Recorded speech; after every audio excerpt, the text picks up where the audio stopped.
The billionaire Benjamin's canary in the backyard opened her own cage and flew away. With a fortune in hand and a baby bump, I landed safely at a foreign airport. I had hoped to raise 2 kids abroad, living a decent life on my own terms. What I didn't expect was that these 2 troublemakers would somehow lure their biological father across mountains and oceans. When I tried to dodge his questions, Benjamin slammed the paternity test in my face. Still trying to feed me crap? Who do you think you're fooling? Chapter 1. The year I started working. I joined the company as a fresh-faced secretary and met Benjamin, who had just taken office as the new chairman. On my interview day, he had a strange whim and decided to personally interview new hires. By some twist of fate, we struck a deal that day. I became his kept woman tucked away in the backyard. I was desperately broke when I signed the contract.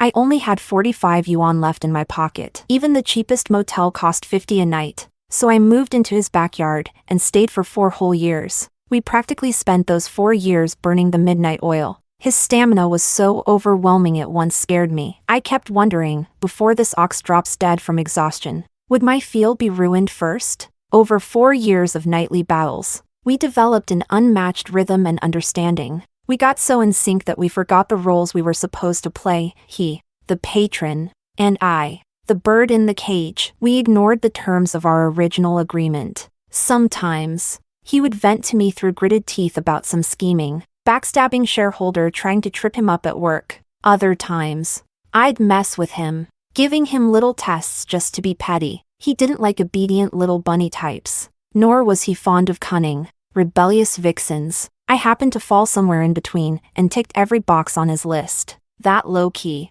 hidden lifestyle lasted 4 years, until I found out I was pregnant. That was when I suddenly remembered what was in the original contract. My period had always been right on schedule, but this time, it was noticeably late. I had a gut feeling while out shopping. I bought a pregnancy test and secretly took it in the bathroom. 2 lines. I hit the jackpot.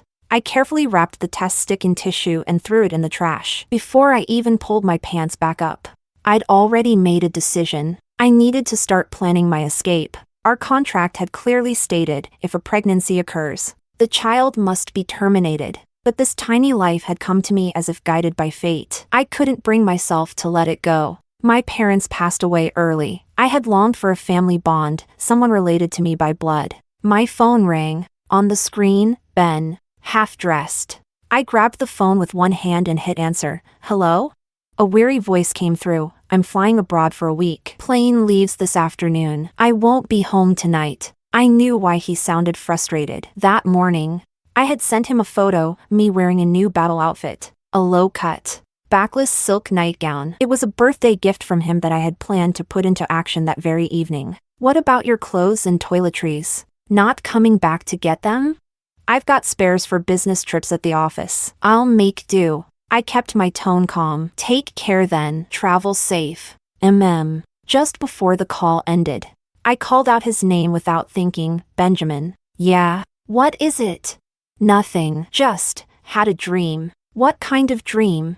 I dreamed of a baby. There was a brief silence before his emotionless voice replied. Don't overthink things. After the call ended, I gripped my phone tightly and looked at my reflection in the mirror. Pretty face. Nice figure. Smooth. Delicate skin. Long black hair silky as satin. Just like a canary. Yeah, that's all I was. Just part of a contract. I wasn't some Mrs. Liu from a powerful family. A kept woman had no business daydreaming about happily ever afters. I dropped all illusions. While he was abroad, I began putting my escape plan into motion. Over the years, I'd quietly saved nearly 8 figures in my bank account, enough to live comfortably somewhere far away. Just in case, I sold off the designer handbags, limited edition jewelry, and other luxury gifts he had given me. I sent them in batches to resale shops. In just 3 days, my account balance had grown by more than half. It now exceeded 8 figures. Everything was ready. Time to execute the getaway. First, I gave the maids in the villa a few days off to make it look like I wasn't planning anything. I even told the cook to buy my favorite clams before coming in the next day. Then, on a sunny afternoon, I wheeled out a small suitcase with only a few clothes and walked out of the villa I had lived in for 4 years. Before I left, I wrote a letter and, on impulse, Toss that seductive nightgown into a street trash can. I'm not sure why. I just did. Standing at the gates, I looked back one last time at that silver gray cage. A single tear slid down my cheek. Goodbye, Ben. Chapter 2. By late October, the northeastern nights had already turned biting cold. When I stepped out of the arrivals hall, Alicia was already there, waiting patiently. The moment she saw me dragging my suitcase out, she waved excitedly from a distance. You spoiled brat. You've ghosted me for years. Where the hell have you been? She moved in for her usual bear hug, but I stopped her by pressing a finger to her forehead. Careful, I'm carrying precious cargo. Her eyes dropped to my still flat stomach, then lit up with delight. No way. Are you pregnant? When did you get married? Who's the baby daddy? I waved dismissively. Just a borrowed seed. From now on, you're the kid's other parent. Alicia had been my best friend in college, a true northern tough girl, loud and proud. After I got involved with Benjamin, I cut ties with everyone, for secrecy and for pride. My parents had long passed away, and I had lost touch with the rest of my relatives. Returning to my hometown had no meaning and too high a risk of Benjamin tracking me down. So I chose the complete opposite direction of the south, straight to the northeast. A true feint to the east while striking west. Besides, the northeast had a low cost of living, a slow pace of life, and cooler summers. It was the perfect place for a quiet life raising children in seclusion. So I packed my bags and my unborn child and headed to the black soil lands of the north, determined to put down roots and live a peaceful life for the rest of my days. Chapter 3. August of the following year. The delivery room doors flung open. Twins. The older one was a boy, the younger, a girl. A buy one, get one free situation that didn't match Benjamin's usual style at all. Alicia stared at the two wrinkly little creatures in the crib, their scrunched up faces all bunched together. Damn, these two look rough, fresh out of a C-section. I gave her a weak side eye. If you're gonna stay, shut it. If not, get lost. She casually reached over and turned off my anesthesia drip. Enjoy the pain for the rest of the afternoon. Aside from calling in the nurse to change my dressings, she sat by the crib, staring blankly at the twins. I still can't believe you're a mom now, of two. Feels like a dream. I stared up at the pristine white ceiling. Trust me, I didn't see this coming either. Helen, have you picked their names yet? The boy's Luis, the girl's Luciana. As I said it, Benjamin's face popped uninvited into my mind. I know what I did was wrong, contract-wise, morally. I'm in the wrong, but I'm naming the kids after you. So, don't blame me. Silently, I whispered an apology to him in my heart. Looking at the peacefully sleeping twins in the crib, tears welled in my eyes. I had a family now. I wasn't alone in this world anymore. The year Luis and Luciana started kindergarten, I saw Benjamin again on the financial news channel. His company had just signed a partnership deal with a major pharmaceutical company in the US. At the signing ceremony, he was dressed in a flawless suit, his tie perfectly straight. Under the glare of countless camera flashes, he calmly fielded reporters' questions. Alicia sat cross-legged on the couch, happily munching on a crayfish, her lips glistening with sauce. She pointed at Benjamin on the screen. Hey Helen, don't you think Luis and Luciana kinda look like this guy?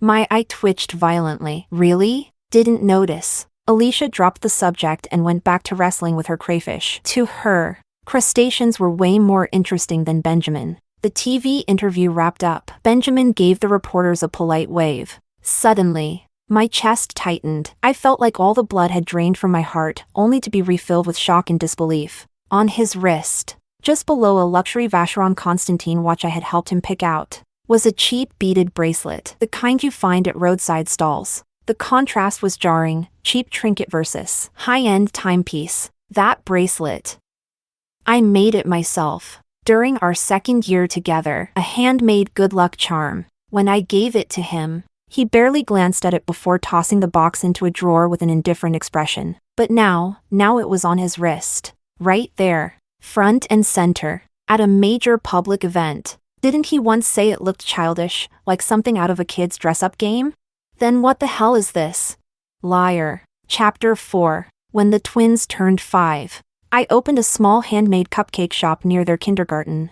I didn't need the money, but I needed something to keep myself busy. Because at some point, my phone's browser started flooding me with financial news, and the name Benjamin was popping up more and more. Big data is such a damn snitch. To stop myself from spiraling, I had to find something to occupy my mind. The bakery also kind of fulfilled the kids' dream of endless cake, after all. I couldn't exactly open a Willy Wonka-style chocolate factory, and having the store near their school made pick-up and drop-off easier. After school, Luciana came running toward me, dragging Luis along. "Mommy! Mommy!" Luciana took after me, loud, bubbly, a little dramatic. Luis was the exact opposite, like a carbon copy of his father. Calm to a fault, sharp-tongued when you least expect it. The only ones who could break through that icy exterior were his sister and me. His mother. Not even his godmother Alicia could pull it off. Luciana threw herself into my arms. "Mommy, I missed you so much." I hugged her back and took the paper she handed me. "What's this?" Luis stood calmly behind her and explained. "Kindergarten graduation trip permission form. The teacher asked us to bring it home for our parents." Back in the shop, Luciana gobbled down a cupcake like a little storm, even reaching out to steal the strawberry tip off her brother's cake. Luis looked at her like she was a plague, then sighed and pushed his own cupcake, now missing its strawberry tip, toward her. "Eat till you explode." I sat next to them, holding the permission slip and reading it carefully. A 4-day, 3-night city summer camp. Voluntary participation. Luis and Luciana had never spent a single night away from me before. Letting them go for 4 nights straight? Honestly, I was a little nervous. That night, I asked them, "Do you want to go to the summer camp?" Luciana piped up first. "I do, Mommy, but I'm a little scared." Luis, from the upper bunk, poked his little head down. "I'll go with you." Luciana's eyes curved into little crescent moons. "If my big brother comes, I won't be scared." And just like that, the decision was made, with only the mother left feeling abandoned. The moment the kids boarded the school bus, I closed the bakery. The shop shut down for 4 days, not because of lack of business, but because the owner was too anxious to work. I sat at home, obsessively refreshing the kindergarten group chat, barely touching food. Alicia stuffed a slice of pizza into my mouth. I chewed, swallowed, and burped like a malfunctioning robot. "You know," she said, "what if those two grow up and get married one day? What the hell are you gonna do then?" I pulled myself out of the phone haze. "What did you say?" I didn't catch that. She shoved another pizza crust into my mouth. "Nothing. Eat up." Chapter 5. The agonizing 4 days finally ended. I drove to the kindergarten early to pick up the kids. On the phone, Alicia sighed. "Babe, no sane person shows up 4 hours early to get their kids." I argued. "Am I burning your gas?" The sky wasn't cooperating, it had started to drizzle. When the school bus appeared in the distance, I was already waiting on the roadside with an umbrella. Once the twins were loaded into the car, I turned back to them. "Did you miss Mommy?" Luciana leaned in and gave me a big kiss on the cheek. "Mommy, I missed you, Sue. Sue much." The little guy in the leather jacket next to her didn't say anything, just nodded firmly. In retaliation, I ruffled his hair into a bird's nest. On the drive home, Luciana chattered nonstop in the back seat, telling me all about the fun they had at camp. I listened quietly while driving, responding here and there. "Oh right, Mommy, we met this really nice uncle. He was so good to me and Luis, and he even gave us gifts." As she spoke, she pulled on her shirt to show me a pin clipped to her chest, a red gemstone Cartier brooch. Suppressing my unease, I gently pushed her head back. "Mommy's driving. Sit properly." Back at home, Luis obediently pulled a matching brooch from his pocket. Same brand, same craftsmanship, but while Luciana's red one was elegant and ornate, Luis's blue one had a bolder, more rugged style. Still, clearly the same collection. What kind of generous uncle gives 2 kids he's never met gifts worth tens of thousands? Didn't Mommy teach you not to accept things from strangers? "But Mommy," Luciana said, "that uncle said he knows you." Luis nodded. "He said you two used to be really, really good friends." Outside the window, a bolt of lightning lit up the rain-drenched sky, illuminating a space in my heart that had long gone dark. A name flashed through my mind. Benjamin? No way. That's too much of a coincidence. It's like something out of a bad romance novel. So cliché. Do you know what that uncle's name was? Luciana raised her hand. He said his last name is Lou. Luis added, Benjamin. God damn it. Of course it's that cliché. My gut clenched. I grabbed the clothes on the rack and started dressing in a rush. Put your clothes on. We're staying at your godmother's place tonight. If this really had blown open, Benjamin was probably already on his way. I had to leave immediately with the kids. I knew him too well. He would never let this go without confronting me face to face. God knows how those two little troublemakers managed to lure their biological father right to our door. As I looked at my kids putting on their jackets, I realized my hands were trembling uncontrollably. I couldn't let him take Luis and Luciana away from me. Chapter 6.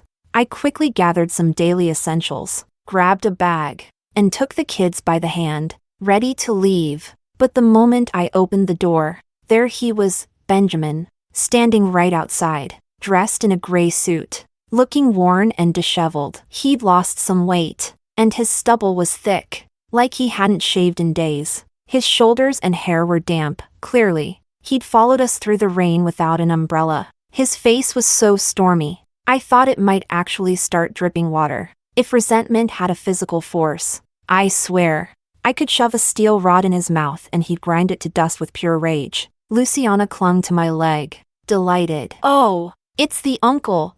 No, my beautiful and innocent daughter, that's not an uncle. That's the devil. The very devil your mother has tried everything to run from. The moment his gaze fell on Luciana, that storm cloud vanished, replaced by a soft, indulgent look I had never seen from him before. Wow, that was a quick switch. Helen, he said, voice low and restrained. It's been a long time. Restrained? Please. He probably wants to strangle me right here on the spot. Luciana ran over and hugged his leg, looking up at him with wide, innocent eyes. Uncle, what are you doing here? He gently patted her head. Because your mommy and I are very, very good friends. Good friends. That phrase instantly brought back memories of the many, many nights we battled each other under dim lights. My face flushed on reflex. Then his eyes turned back to me. As good friends, aren't you going to invite me in for a seat? Invite you in? My ass. If I had the strength, I'd kick him flat and bolt with the kids right now. But by the time I snapped out of that thought, I had already stepped aside and let him in. What the hell is wrong with me? He sat down on the couch, frowning as he scanned the room. His expression grew darker with each passing second. You and the kids live in this tiny little shack? Anyone else here? Spoken like a true billionaire. In his world, even a 140 square meter, 3-bedroom apartment is just a tiny shack. I nodded awkwardly, then shook my head. Luciana got hyper as usual, bouncing around him and chattering nonstop. Luis brought over a glass of water and set it on the coffee table. Uncle, have some water. Benjamin's eyes couldn't keep up, glancing from Luciana to Luis, back and forth, like he was trying to memorize every inch of their faces. Honestly, if he could pop out his eyeballs and stick one on each kid, he would've. I got nervous he might actually snatch one of them up, so I sweet-talked and coaxed the twins into going to their room. Now it was just the two of us in the living room, and the tension instantly thickened. Even the air felt heavier. Finally, he broke the silence. People say daughters take after their dads and sons take after their moms. What kind of reverse genetics are you working with? I swallowed hard. They're not yours. Before I could finish, he pulled a folded paper from his jacket pocket, unfolded it slowly, and slapped it right in my face. Whatever I was about to say died in my throat. Helen, still trying to lie to me? Who do you think you're fooling? I picked up the paper and glanced at it, and nearly fainted on the spot. Of course, a paternity test. Chapter 7. With the evidence right in front of me, I had no choice but to admit. All right, they're yours. Both of them. He gave me a look like, finally, some sense. How did you find them? My company's team building event happened to be in the same park as their kindergarten outing. Do you know what it felt like to see a miniature version of myself walk past me? I asked cautiously. You mean Luis? No shit. I'm a man. If I looked like Luciana as a kid, something would have gone seriously wrong. I didn't dare say another word. It's not just the looks. He continued. Even his damn temper is a carbon copy of mine. How could I not be suspicious?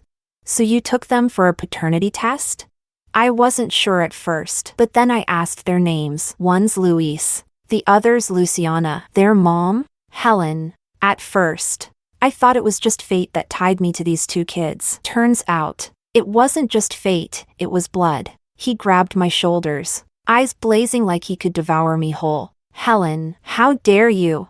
I looked for you for 7 years, do you have any idea? I had people tear your hometown apart. And all this time, you were hiding out in the Northeast with my kids?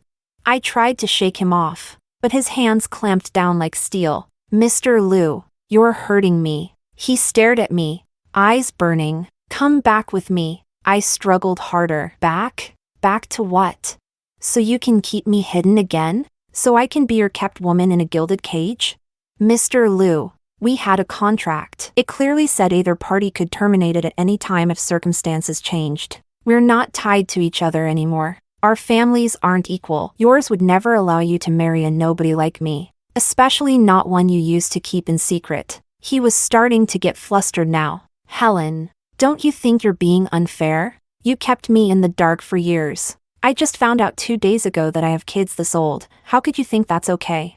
I missed their entire childhood. I don't even know what it was like. Have you ever considered how I feel? Tears streamed down my face. Uninvited. Benjamin, according to our agreement back then, if I hadn't left, those kids would never have been born. Mr. Liu, would you really have let an unwed woman, with no name, no title, give birth to the heirs of the Liu family? He froze. Then, slowly, he pulled me into his arms and gently patted my back. I'm sorry, Helen. I didn't know you were pregnant. I didn't know you'd leave. I'm so sorry. That long-lost embrace, after 7 years, it softened something that had been wound tight in me for far too long. I buried myself against his chest, quietly sobbing, terrified that the children would hear me cry. Benjamin whispered comfort into my ear, his stubbled jaw brushing softly against my hair. All right, that's enough. Stop fighting me. Come home. His words yanked me back into reality. I gently pushed him away. Please, let me go. Just let me go, okay? His expression darkened instantly. No. Chapter 8. After that day, Benjamin began showing up more and more in our lives, mine and the kids. He couldn't just ditch his company work, so he started flying back and forth constantly, dropping in to see the kids every few days. He even shamelessly suggested moving in and received enthusiastic approval from 2 ungrateful little traitors. For the first time in my life, I understood the pain of being betrayed by my own flesh and blood. But in the end, he didn't manage to move in, because I was the head of this household now, and I had veto power. This home was a constitutional monarchy, and I was the monarch. Benjamin tried to buy the unit next to mine, or the one directly downstairs. Too bad the owners weren't hurting for cash, and couldn't be bothered with the hassle of moving. No one took his offer seriously. For the first time in his life, Benjamin experienced what it felt like for money to fail him. But a guy like him doesn't give up that easily. He eventually bought the apartment 2 floors down for an absurd price and started frequent visits to our home. After all, he was a seasoned business shark with over a decade of negotiation experience. It took him less than a week to win over the 2 little double agents and gain full access to my home. Mommy, can Uncle Lou stay in our room with me and Luis? He said he can sleep on the floor. Luciana's baby voice pleaded on his behalf. Luis was more direct. I need a dad. Excuse me? You think dads are like Lego sets in a store? Just walk in and pick one off the shelf? In the bakery, Alicia's face was squished flat on the table like a pancake. How could you hide this from me of all people? Her voice was full of betrayal, like a jilted wife discovering her groom was a eunuch from the royal guard on their wedding night. Yesterday, she showed up at my place with barbecue and crayfish, planning a cozy meal, only to find Benjamin lounging on the sofa in home clothes, watching cartoons with the kids. She screamed and ran out like the house was on fire. Now here she was, storming into the shop to interrogate me. Oh, come on. Is this something to brag about? I slid a glass of lemon water in front of her. Besides, your mouth is looser than an old pair of sweatpants. You can't keep a secret to save your life. She raised an eyebrow, didn't even deny it. So that was Benjamin? You saw him with your own eyes, didn't you? Yeah. But it was the first time I saw Benjamin Liu in pajamas. Excuse me for not recognizing him. I mean, I joked before that Luis looked just like the Lou Group CEO, but I didn't think it was actually true. And you really went and slept with one of Beijing's top-tier billionaires. She stirred the lemon slice in her drink with the straw. So, what now? I sighed. Whatever happens, I'm not giving up custody of the kids. Alicia grabbed my chin and turned my head toward the window. You're still thinking about that? Honey, that man looks like he wants you along with the kids. Across the street, on the sidewalk, Benjamin was strolling toward us in casual clothes, carrying 2 cartoon backpacks, one in each hand, the twins skipping along beside him. He had started openly picking them up from kindergarten for me. His words, kids without a father have an incomplete childhood. You want their classmates to say they don't have a dad? That kind of label will follow them for life, and you will regret it. I've already missed part of their childhood. From today on, I'll make sure they never feel fatherless again. Whatever's between us, they don't deserve to pay the price for it. He's a businessman. After all, an expert at turning negotiations into emotional blackmail. He makes it sound noble and selfless. And somehow, you end up feeling grateful while handing him everything he asked for. So when he laid out the case for picking the kids up, I had no rebuttal. I surrendered completely and let him have it. Since then, he's shown up at the school every chance he gets, practically skipping there with joy. He may wear a poker face, but inside, he's giddy as hell. Damn man, such a performer. Chapter 9. Friday came. As usual, Benjamin went to pick up the kids from school. I stayed in the bakery, loading freshly shaped bread dough into the oven. When the wall clock struck 5, Benjamin still hadn't come back with the kids. Sometimes he'd take them to the mall or a nearby play center after school, but he always called to let me know.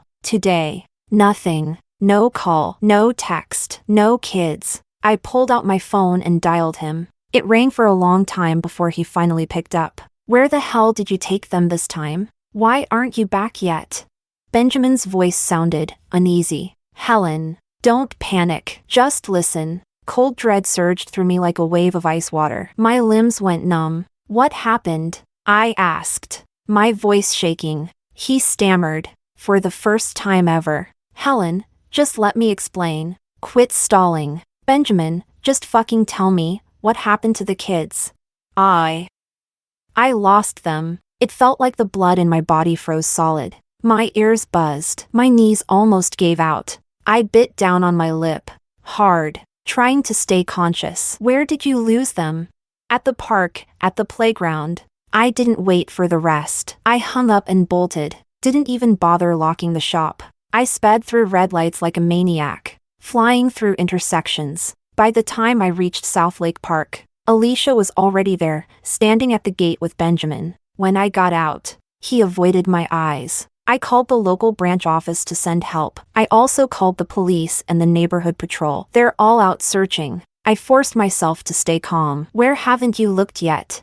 Alicia grabbed my arm. People's Park and the Underground Mall, we haven't checked those. You and I go to the mall. Lou, you go check People's Park. He nodded, glanced at me nervously. I only looked away for a second to take a call, and when I turned around, they were gone. I didn't mean to. Smack. I slapped him so hard his face snapped sideways. Benjamin, if anything happens to Luis or Luciana, I swear to God, I will fucking kill you. An hour later, I sat on the steps outside the Underground Mall, completely drained. I clung to Alicia's hand like a lifeline. What if we don't find them? What if? I buried my head in my knees, crushed under the weight of despair and terror. It wrapped around me like fog, ready to swallow me whole. Alicia hugged me, her voice a dazed whisper. Don't be scared. We'll find them. We will. I promise. My phone rang. I jolted upright,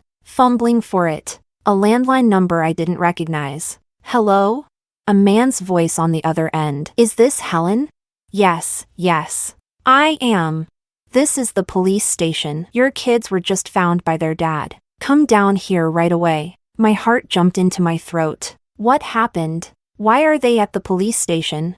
Well, your man got into a fight. He can't leave right now. You need to come pick them up. Chapter 10. At the police station, Luis and Luciana sat with their heads bowed like two quails when they saw me. I rushed over, panicked. checking them from head to toe. Are you hurt? Does anything hurt? They both shook their heads. The tension that had been stretching me taut for hours finally snapped. I pulled them into my arms and burst into tears. I thought you didn't want mommy anymore. I thought I'd never see you again. Luciana started crying too. I'm sorry. Mommy! It was my fault. I ran off. I won't do it again. Luis clung to my neck, holding back tears, his voice trembling. I'm sorry too. Mommy, I won't run off again. I promise. After the three of us cried our hearts out, Alicia finally walked over with a packet of wet wipes and cleaned all our faces one by one. Your man's still locked up next door. Go check on him. I'll watch the kids. When I walked into the interview room, I was greeted by the sight of Benjamin, with a black eye, tissues shoved up both nostrils. Honestly, seeing him like that made my rage evaporate instantly. He saw me and immediately played the victim. I'm in pain. I grabbed his chin and inspected his face, making sure the injuries were just superficial. Serves you right. I looked up at the officer in front of me. Didn't he hit someone? Why does he look like this? The chubby officer sighed and began to explain what had happened. After we split up, Benjamin searched all over People's Square and still couldn't find the kids. Just as he was about to head somewhere else, he saw, through a crowd of elderly people dancing, a man leading Luis and Luciana into a dark alley. The man had a suspicious grin. Luciana was crying, tear-streaked and trembling. In Benjamin's mind, the words child trafficker flashed in red lights. Blood rushed to his head. Without thinking, he bolted after them and landed a punch squarely on the old man's back. He'd expected to knock the guy down easily and rescue the children. What he didn't expect was that he just picked a fight with a titan. Turns out the old man had practiced martial arts in his youth. He was the leader of the square dancing crew, and also a master of Tai Chi and 9-section whip. It should have been a classic young beats old situation. Instead, this elder was more ripped than Benjamin. He wasn't just swinging his arms for exercise either. This man was armed and dangerous. The old man blocked the punch while shielding the kids, then swiftly counterattacked the suspicious kidnapper with ruthless precision. Somewhere in the chaos, he pulled a real whip out of his waistband. Not even kidding. One firm horse stance, a few well-placed punches, and a don't piss me off glint in his eyes later. Benjamin was flat on the ground, knocked out cold by a spinning kick. It wasn't until the twins shouted and rushed over that the misunderstanding was finally cleared up. Turns out, the reckless duo had seen a big screen playing cartoons at People's Square and, without saying a word, ran off hand in hand to watch. When the cartoon ended, they realized they'd lost their dad, and Luciana instantly burst into tears. A kind elderly man nearby noticed them crying with no guardian in sight, and decided to take them to the police station. The alley Benjamin thought was sketchy? That was actually where the police station was located. The only reason it looked so dark was because the streetlight at the entrance had burned out. From start to finish, it was one giant misunderstanding, a one-sided beatdown delivered by a very ripped grandpa. After that, Benjamin sincerely apologized to the old man and they both signed a settlement agreement. We both stared at the grandpa, built like a retired Schwarzenegger, hearts heavy and humbled. Benjamin really is hard to kill. If it had been someone with a weaker constitution, their name would have already been signed in the book of life and death down in the underworld by now. The old man patted Benjamin on the shoulder. You're not cut out for this. Young man, better work on that body. I bowed repeatedly, apologizing and offering to pay for his medical bills and any damages. The old man just chuckled. Don't worry about it, sweetheart. You should focus on taking care of your man. I've got insurance. Chapter 11. After leaving the police station, I led 2 little troublemakers and 1 wounded adult back home. We'd been through chaos all night. I chased the kids off to bed like herding pigs, then dug out the first aid kit to patch Benjamin up. He didn't dare look me in the eye the entire time. Even when the disinfectant stung like hell, he gritted his teeth and endured it, perfectly embodying silence as golden. I stared at him the whole time. He tried to avoid my gaze, but eventually gave in. After a long pause, he said softly, I'm sorry. I stood up and pulled him into my arms. I'm sorry too. I was just so scared tonight. His arms cautiously wrapped around my waist. I won't let something like that happen again. I ran my fingers through his hair. It's okay. I'm not mad at you, really. He looked up at me, his gaze serious. You're really not mad? Then, I want to sleep with you tonight. You've got some nerve. Before I could finish, his lips silenced me with a kiss that brimmed with heat and aggression. His warm breath brushed against my face, making my whole body go soft. His husky voice whispered like a curse. Helen. I missed you so much. Chapter 12. The next morning, Luis and Luciana knocked on my bedroom door, and that's when I realized I was stark naked under the covers. Next to me, Benjamin still had one arm wrapped tightly around my waist. God damn it. Fortress fell, even as the kids walked into kindergarten, turning back every few steps. My cheeks were still burning. Kids these days, are they always this observant? The moment they saw Benjamin stepping out of my room, they gave each other the most gossipy smirks. I swear, I'm raising two little drama kings and queens. That evening, Benjamin showed up again in his pajamas, like it was the most natural thing in the world. Luciana opened the door and dove into his arms. Daddy!